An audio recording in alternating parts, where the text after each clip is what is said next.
I really do hope that my channel can reach out to the demographic of people who are kind of closed off spiritually and think of themselves as more like logical, atheistic people, because I came from those origins myself. And I really came to magic through like curiosity and exploration and found the truth in it myself.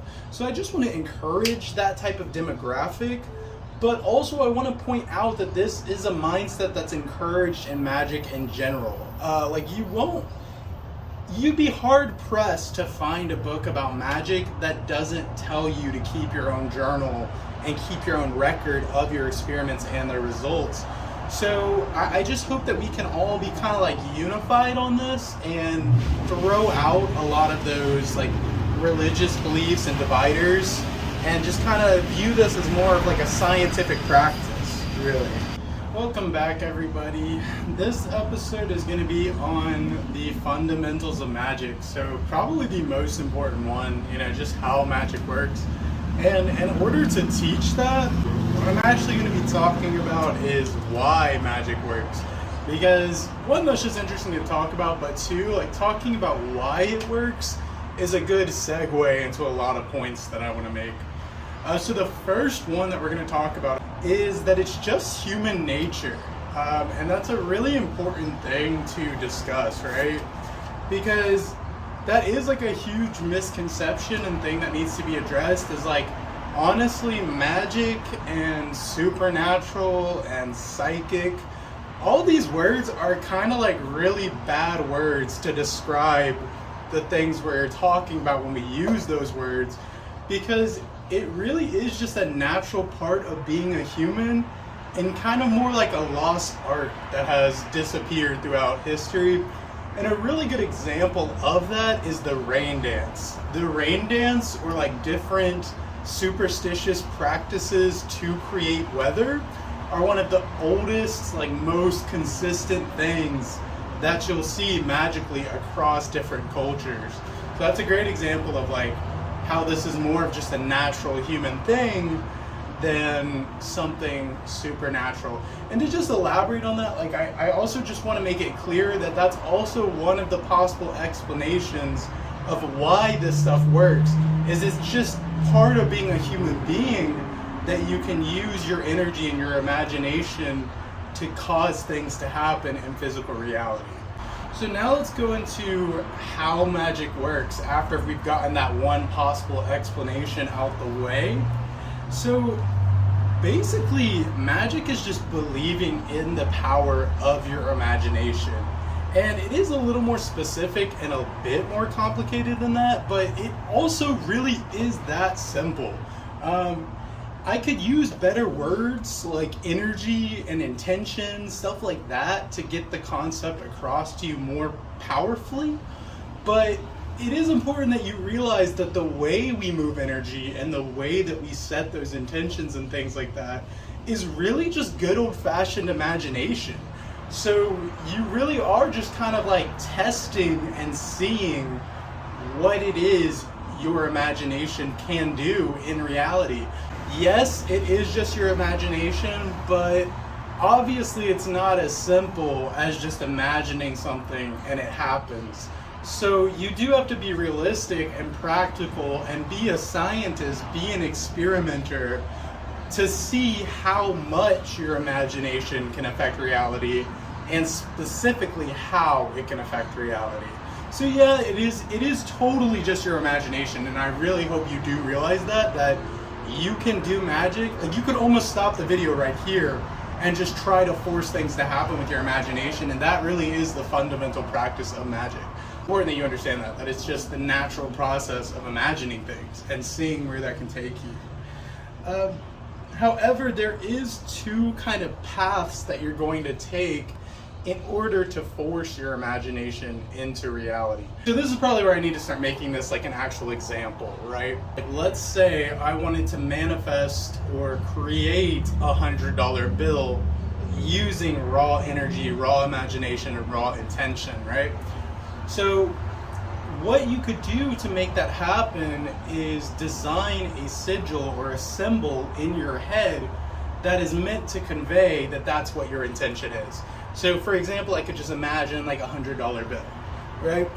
And there's two paths that you can take to charge up that intention or to force your imagination into reality. And those two paths are either the path of raw focus or the path of emotional frenzy. So you could either just focus and just channel your raw, unaltered focus into that symbol of that $100 bill in order to charge it up or make that spell happen. Or you can channel emotions like sadness or anger or happiness into that symbol of a $100 bill to cause your intention to happen. And I think it's important that we kind of expand upon that frenzy concept. Part of using your imagination and doing magic is kind of better exemplified in that frenzy path, because you really do, when you're doing magic, you're just using energy or intentions as fuel, and it doesn't really matter what that energy or emotion is as long as you have the fuel source to power up the intention. So kind of one of the cooler parts of magic, or like the thing that can be more fun, is you can set up almost like a performance for yourself in order to evoke those types of feelings. So like, let's say that you want to get that $100 bill, you could kind of go to like a scary place that to you exemplifies poverty, and you can tap into all your pain and sadness regarding your poverty and use that pain and sadness as the fuel for your spell. So, and just quickly, like kind of a more accessible example of setting up a performance for yourself, like getting yourself in this crazy like emotion to use magic or to do spells.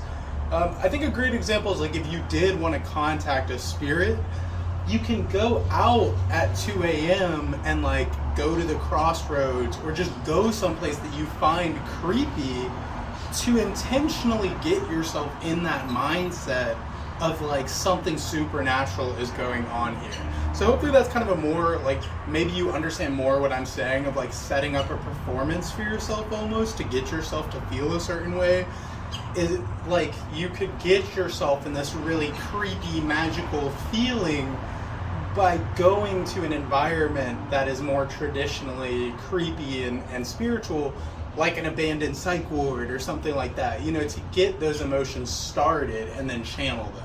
Something that I missed in my meditation video is that I have found, and I do see it commonly reported on social media, that when you do meditate over long periods of time, you will start to have increased sensitivity, like to both pain and pleasure. And I have seen that myself. I've gone through intense bouts of sensitivity, like social anxiety and things like that. But it's not something you should be scared of, because I do find that there is like a power or a tool set that comes with that sensitivity to help combat it. So it's not like you should just be happy where you are. I still encourage you to get that increased sensitivity to pleasure and that strength that comes with meditation. I do kind of want to talk about reality though, and like the fact that magic and reality are totally inseparable. And you do see, like, if you're already into spirituality a bit and you watch like manifestation videos and stuff like that, I'm sure you've kind of already seen this talked about. But you have to understand that reality and magic are inseparable on a multitude of levels. For all intents and purposes, just so that this concept can kind of get across to you, I would encourage you to think of energy and the energetic realm as kind of secondary to physical reality. Even though I don't think that that's really true. I mean, I do think that they are more equal, but just so you kind of get what I'm trying to say, think of it as secondary, right? Meaning like the laws of reality are going to take place first and primarily. And the more that you try to incorporate your magic with the natural flow of reality and physics, the more you're going to see success. And the best way for me to explain this is, I think, to talk about that $100 bill idea, like if I'm trying to generate a $100 bill. So if I try to generate a $100 bill using Magick in my hand, like it just physically comes out of nowhere in my hand, I'm going against the flow of everything any of us have ever known to try to do that. So a much better way to do things, and what I've found to be kind of the best way to do things, is more from like a probability manipulation standpoint. And what I mean by that is, if I'm trying to get a $100 bill, if I'm just trying to make that in my hand, like I said, there's almost no chance of that happening. But if I set an intention and charge it up to get that $100 bill, and then I just walk into the city randomly, I'm going into a whole new location where my mind has no concept of what is there or what could be there.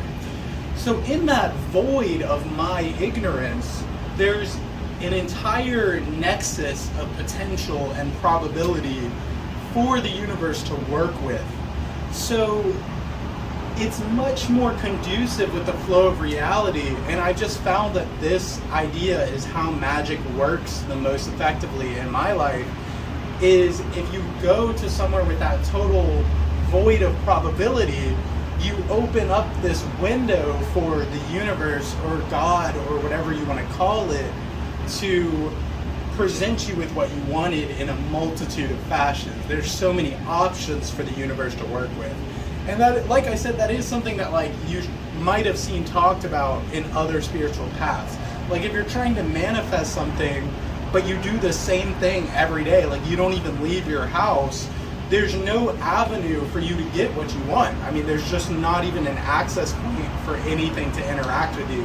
Because it's not like someone's gonna show up at your door and hand you what you've been asking for, you know? Like no one's just gonna knock and be like, hey, I'm the result of the spell you ordered on Magick.com, you know? Like, you have to allow things to be congruent with reality. And kind of another thing I wanted to mention there about just Magick being inseparable with reality is, it does seem to me that all of this stuff takes place more like liminally or subconsciously or just in the background of your life. And once again, I'm going to reference manifestation and manifestors as what I mean by that. So you may have seen it talked about that when you try to manifest something, usually it's not that you get what you want. Usually it's that the universe or higher self or whatever will shape you into the person that gets what it is that you want. And I've just very much found that to be true in my own practice as well. It does seem like when you do Magick, once again, it seems more liminal or background. You know, I don't feel like you really get handed the things you want. I feel like what you'll more accurately see is the plot of your life shifting drastically to change you into the type of person that would then get what you want. And just kind of playing devil's advocate for the universe, I really think a big part of that is like you have to be the person that would appreciate or deserve what it is that you want. Because if you just get something and you don't have the right mindset to maintain it or to appreciate it, it's essentially useless. So I do see where the universe seems to be coming from in shifting you into the person rather than just giving it to you. So the last thing that I wanted to talk about is high magic versus low magic. I wouldn't get too hung up on those terms. I'm more just adapting those terms to be able to express what I'm trying to say right now. It doesn't seem to be like a commonly referred to thing within the magical community. I just kind of got it from Midnight Gospel, and it really helps me. So the idea is that there's two paths of magic, high magic and low magic. And that high magic is intended to develop the consciousness and cause self-growth, whereas low magic is trying to obtain physical earthly desires. what I teach is pretty much exclusively high magic, and I'm going to go into a lot of detail on that right now. So first of all, I wanted to talk about, since high magic is less common, what high magic can do for you. And what high magic can do for you is protections, shieldings, blessings, exploring new realms of consciousness, astral travel. But if you look into the things that shamans do, there's stuff like soul recovery, healings. The opinions on this are going to be more highlighted when I kind of roast low magic. So here's the thing, right? I really encourage you and implore you, and I'm going to start putting energy into this sentence now and feeling into this. I really implore you to go on a vastly different path than when you started this video, and release your hold on using magic or manifestation as a way to get money and physical success. I'm really begging you guys to choose a different path, because just because you're doing it through the guise of spirituality and things like that doesn't really change anything. You're still just engaging in the rat race and engaging in the system of money. So I really encourage you guys to throw that all out and start using magic and spirituality as a way to connect with the life you already have, and mix it with the ideals of meditation and enlightenment, and just truly understand that desires are the cause of suffering. And to elaborate on that, because I feel like you hear that a lot, but you don't really get what that means, right? So the idea is that if I don't want anything right now, there's nothing that I want, and therefore I already have everything that I want. Just by existing, just by not having desires, I've skipped to the end of everything. It's like I already have everything I could ever dream because I don't really want anything. Whereas by contrast, if you're using spirituality and magic and manifestations just to get these vain physical earthly pleasures that are all going to disintegrate when you die, you're really just a consumerist. You know, you might be like a wizard or a witch, and you might have this allegiance with source or God or whatever, but at the end of the day, you're just another consumer. You're just another person playing into the system of money. So I really implore you to start looking into ways of magic that are designed to help your growth as a soul and explore something deeper and better than this reality. And if you follow my channel, I will be giving you very specific practices to do that. So I just wanted to elaborate more. So like, let's say that we all do become master manifestors and master mages and stuff like that, and we all start to manifest our dream lives. Unless that's accompanied with the total dissolution of our current reality, then who is going to unclog the toilets and stuff like that? Like, are we just going to go towards a new capitalistic system where whoever's the best manifester or the best mage, like, those are the people that have power, and we just have a new suffering demographic? So, you know, I want you to think about that kind of thing. So, yeah, I mean, that's my little soapbox moment. That's one of the big things that I constantly see on TikTok that I want to contrast with my channel. Is, I mean, you know, it's so much spirituality, but it's all about money. It's all about money. It's all about the frequency of money and attracting money and manifesting money. And don't we all hate money? You know, don't we hate the pain and suffering that money is causing? So, end of rant. I love you. Good luck. So originally, as some of you might have noticed, I was planning on doing like a mindset video, and that just really didn't work out. It was just way too much content and ideas that I was trying to convey. But a couple of big takeaways that I kind of took from myself in that video. Well, let me start with tricks to circumvent doubt, right? Because a lot of manifestors and a lot of like mages and magical practices, they'll tell you that when you doubt what it is you're intending, like when you doubt your manifestations or whatever, that you are actually weakening your intention and fighting back against that manifestation. I really encourage you, as I've said in my other videos, to try to throw out any belief that doesn't serve you just immediately.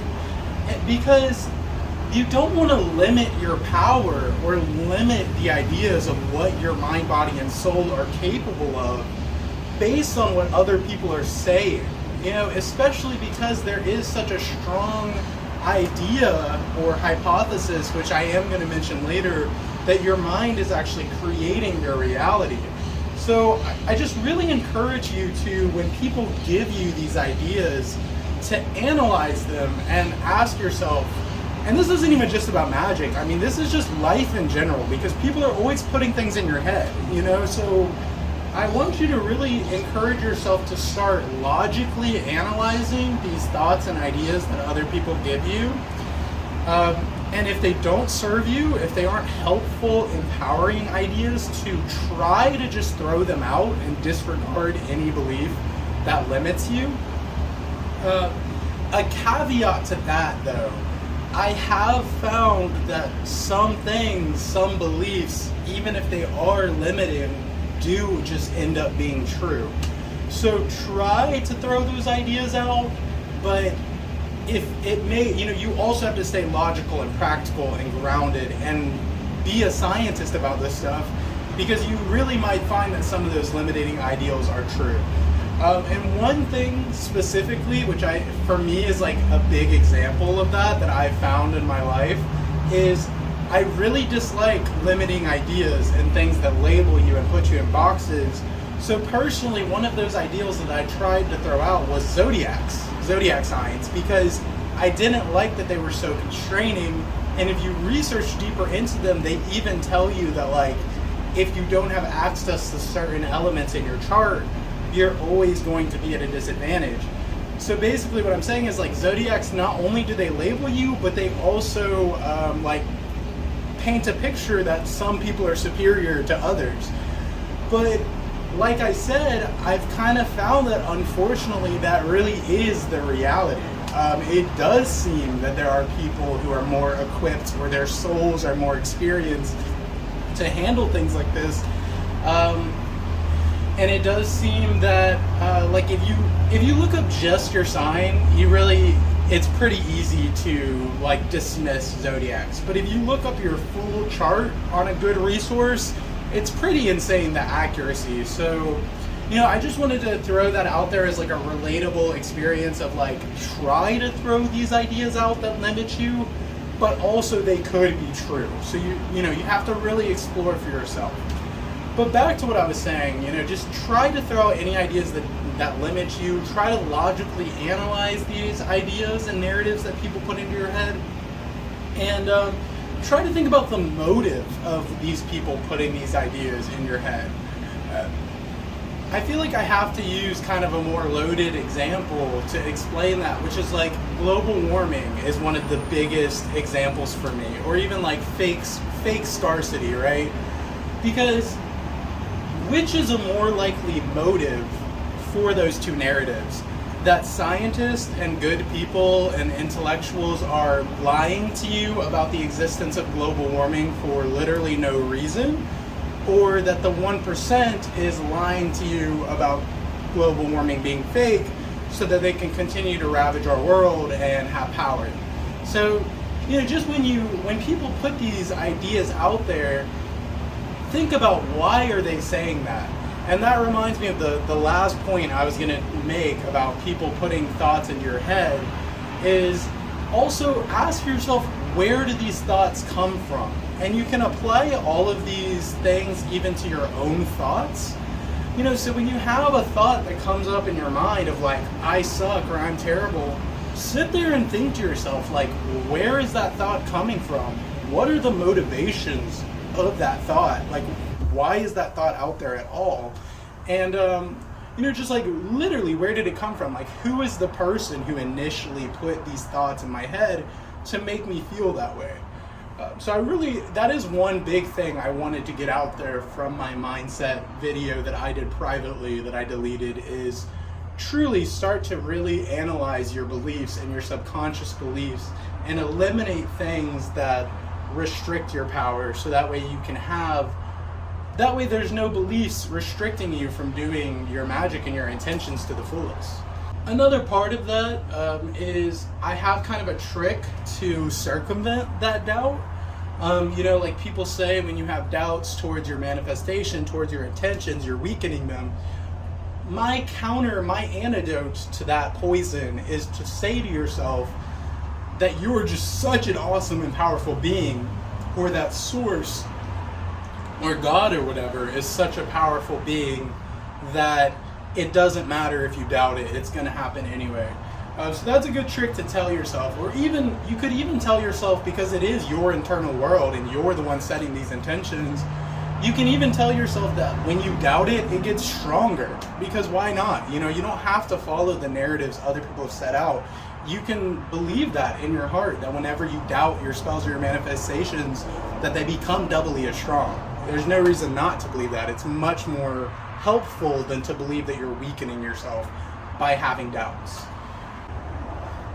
So another thing I wanted to throw in here about all these toxic beliefs and ideals that people put out there is to just disregard like overly specifics and toxic ideals in general.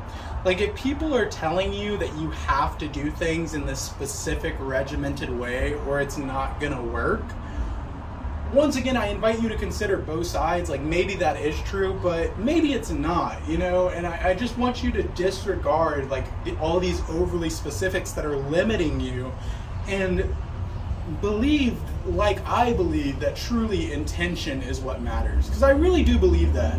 I feel like you're not even doing something so specific from the perspective of like the astral or spiritual realms. I feel like from the perspective of astral or spiritual realms, you're just generating a frequency or an emotion or an energy. So like it doesn't matter that you do the rituals step by step by step. It's more that you're generating the emotion and energy and intention of doing those rituals.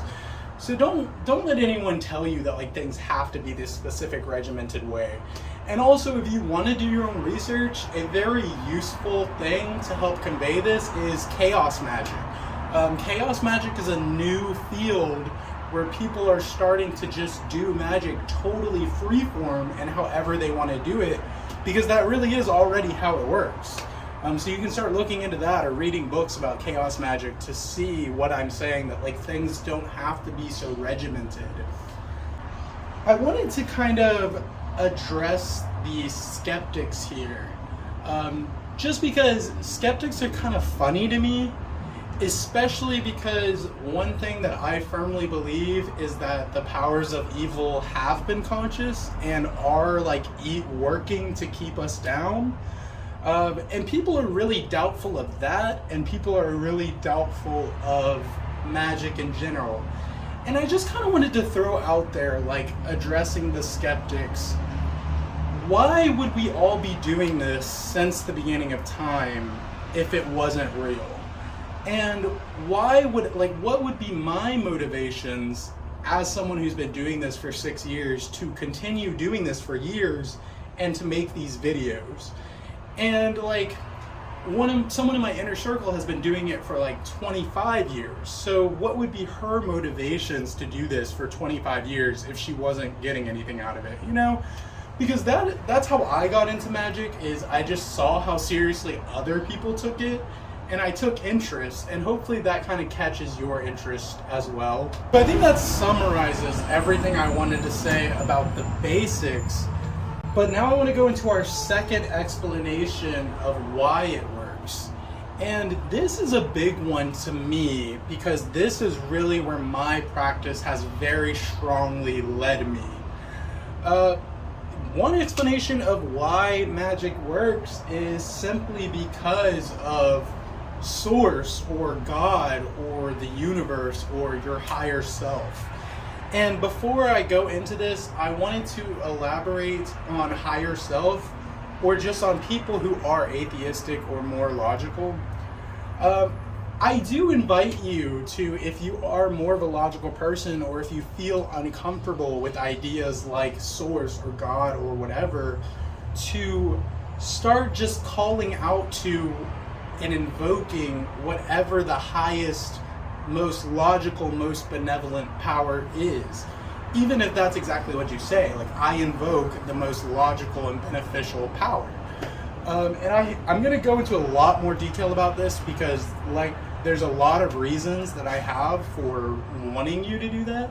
But, you know, I also kind of want to just throw out this idea that our oldest religious texts are not really that old, but Earth has been around for like a really long time. So another one of the reasons that I kind of implore you to just invoke more of like a general highest power is we don't really know what the highest power is, and we really won't know that until we die and aren't restricted by our forms of humans.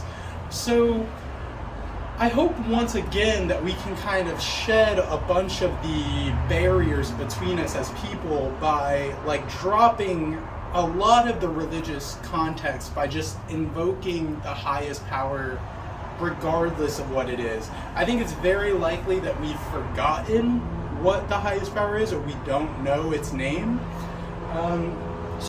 I think that this is once again a really big benefit of my channel is even if you're Christian or atheist, you can still engage in the type of witchcraft or magic that I'm teaching, because even if you do believe in the Christian God, all I'm telling you is to call out to the highest power. So if you believe that's God, then we believe the same thing. I don't care what I'm calling out to specifically. I'm just working with whatever the best thing is. But that is one of the reasons why magic works, is because God, God or source or the universe or higher self or whatever is involved in it. So that was one of the big explanations, and like I said, that's something that's been very true in my life. That's very much how I do things. I'm very interested in source and in other beings that have a higher power than me as humans. Even though I'm kind of mentioning that briefly as a reason of why magic works, this is also a big part of my teachings in general, is I want you to always, always, always invoke the highest power with any intention that you make or anything that you do. And I have a few reasons for that. The first reason is simply that acts as a massive filter. So that allows you to be vain with your intentions, or to even set really aggressive intentions towards other people or whatever, because you know that you're not ever going to make a mistake with your intentions or with your magic, because truly at its heart, your will is the same as the highest powers, and you're letting them set all the intentions by proxy. But also, in order to explain why I think you should do that, we now have to segue into like quantum physics, right? And I'm not the biggest science person, but there are people out there who do magic and science that can talk about that more accurately. What I'm trying to say is, I don't know the specifics of the science, so don't judge me, right? But one of the biggest reasons, probably the biggest reason that I do this, and that I recommend you do this, always invoking source, is because we as humans are restricted to 3D. In our perspective, we're totally victim to time. We can't see the future or the past. We're only stuck in the now. So when people talk about 3D versus 5D, the distinction that they're making is between the other dimension is time. So when you invoke something higher than yourself, even if you're just invoking higher self, you're calling out to something that can see your life outside of the perspective of time, and therefore they can set intentions for you that are truly in your best interest, rather than you just guessing what's in your best interest based on this perspective of time. And another reason that I wanted to tell you to always invoke source, and it just kind of segues into things that I want to teach in general, is you have to understand that magic is very real and that it can be dangerous if used incorrectly. If you follow my teachings, we're not even going to touch anything that's even very, like, everything I do is extremely, like, positive. You know, it's very, very far from the realm of scary stuff. But also, if you follow what I'm saying about always using source, like, you're always going to be protected and filtered from anything scary anyway. But I just wanted to point that out, that it is dangerous and real. It's not something to be played with. If you do go out there and you, like, seek out really negative experiences, like demons or curses or whatever, they are there to really respond to that. So I want you to take this seriously, not just so you don't get involved in anything bad, but also because recognizing the reality of what you're doing will help you to believe in your intents and power up your intentions. And then I also wanted to just say that it's really not that dangerous, that you don't really have to be scared. Because like I said, it does seem to me that these things are all very liminal, very background, very subconscious. So it's not as if, like, a lot of the things that you would stereotypically think about happening to you if you go down this path, like possession and stuff like that stuff doesn't really happen in reality. So, you know, I just wanted to let you know that, like, yes, it's real and scary, but also a lot of those stereotypical fears of what can happen, like possession or whatever, like, those aren't really realistic fears. It's all very subtle. Then the third part of that I kind of wanted to talk about is that it working as intentioned, it working as you intended, can also be kind of dangerous / scary.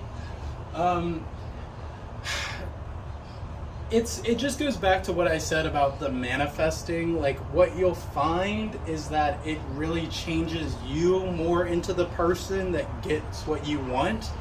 And the best example that I can think to throw out there that I've given many times is, let's say you do a spell to get your dream job. Well, realistically, the very next thing that can happen is you can lose your current job. Like, that can be the path to getting your dream job. So you have to understand that, like, doing these spells, them working as intended, can cause really radical and intense changes in your life.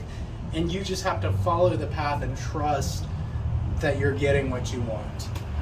Another explanation of why magic works is the quantum theory. And I read about this when I was researching for this video specifically, and I really was interested in that. I liked that a lot because in my experience, it does very much feel that way. When I'm doing kind of more free-form things in my own mental theater, it does feel that way. It feels like by altering my inner world, I can touch our entire reality and make changes to our entire reality in my head.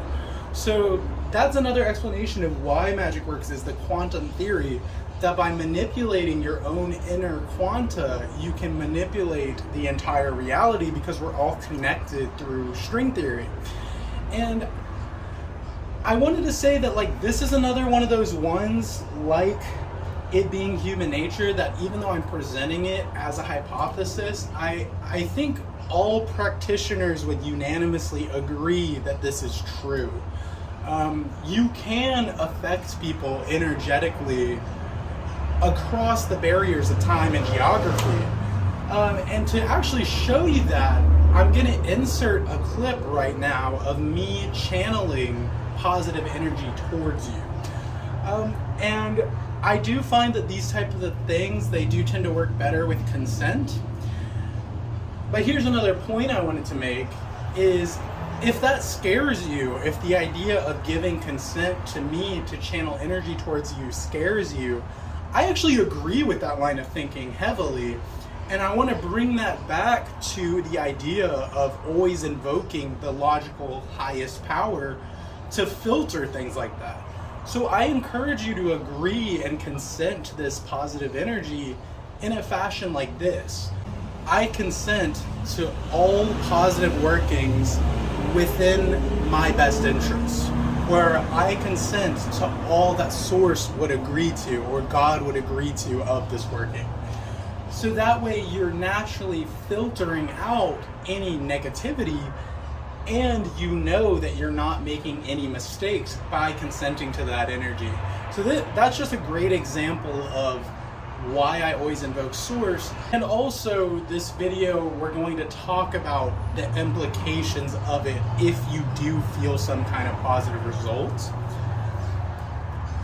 Also, I encourage you to notice your mental state now before you watch this video, and then notice your mental state again after you watch the video, because we did talk about that that's one of those tools that's really useful in Magick, and you might be able to see the effects more if you do that first. And we're going to talk about the implications of you being able to feel that energy through the video, what that means. So hopefully you do feel it and you really have it deeply embedded, like the gravity of what I'm trying to express of quantum theory. But if not, hopefully you can take my word on it and understand why I put this video in here.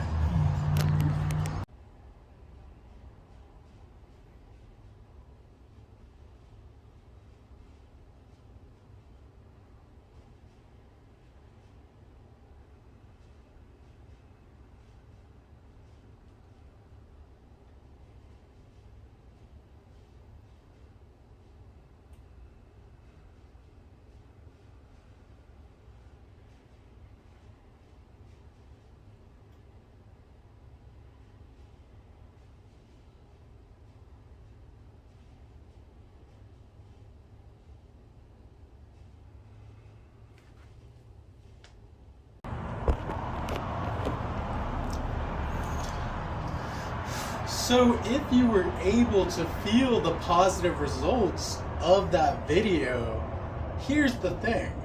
I recorded that video hours before I recorded this video, and you gave consent to it whatever time that you just did. And also, I don't know you. I have no idea of your geographic location or anything like that. So hopefully you can see what I'm saying about the gravity of quantum theory and our interconnectedness, because I was able to just channel positive energy towards you completely out of the context of time through your screen, through your phone. So another cool thing about this is it's actually kind of a trick to catch frauds or amateurs, because if you're paying for a service for someone to project energy towards you or something like that, but they claim to need your photo and your location and all that stuff, while that may be helpful, you don't actually need that stuff at all. I can project energy towards you just by a username or anything, just by willing it.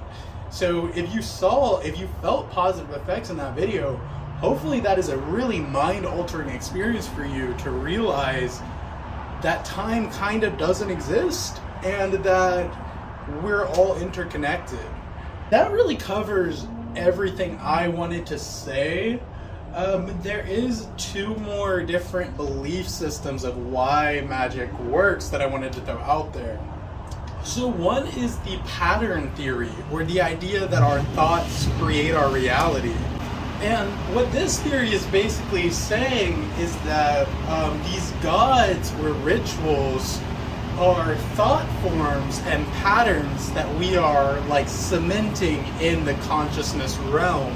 And that by tapping into those patterns, or by aligning ourselves with those thought forms and ideas, that we can generate power from that. So that's just another possible explanation. Maybe that kind of appeals more to the rationalist type of person. This idea that that's where the power is coming from, is from our beliefs and thoughts into that. And that is becoming a very popular idea these days, is that we are totally creating, all of us, in the theater of our mind. I'm very open to that idea, but I would also just temper that idea with reality, because I mean, I have a thought that no one should suffer ever again, but people are still suffering, so it clearly is not that simple. But maybe communally, if we all, if we all stop believing in gravity, maybe there'd be no gravity. I'm open to that idea. I think that does make sense on some level. And then the final theory theory means something that's pretty well established, so let's all try to stop misusing that word. My final hypothesis or idea of why magic works that I'm going to present is the anima theory, and this also stuck out to me when I was looking up resources for this video, because I have seen that thrown out there a couple times, and I just kind of took interest in it when I saw it for like the third time. And the anima theory is that even things that we wouldn't normally think about having consciousness all have consciousness, even like my notebook or like water or fire, etc. And the idea is that by pleasing that force, by being in good favor of those forces, that's why magic works. We start to receive boons and benefits from the consciousness of our world by being in its good favor. Special thanks to all of you who are watching all these videos and really treating this as a curriculum. That's how it's intended, and you really hold a special place in my heart if you are treating this like a very serious class for you to better yourself. So thank you and be blessed, like particularly those that are really taking this seriously. But all of you, I hope that you are blessed and enjoying your existence. And if you're not, like, we can really get there together. I really think a mass enlightenment is underway, so believe in yourself. We've got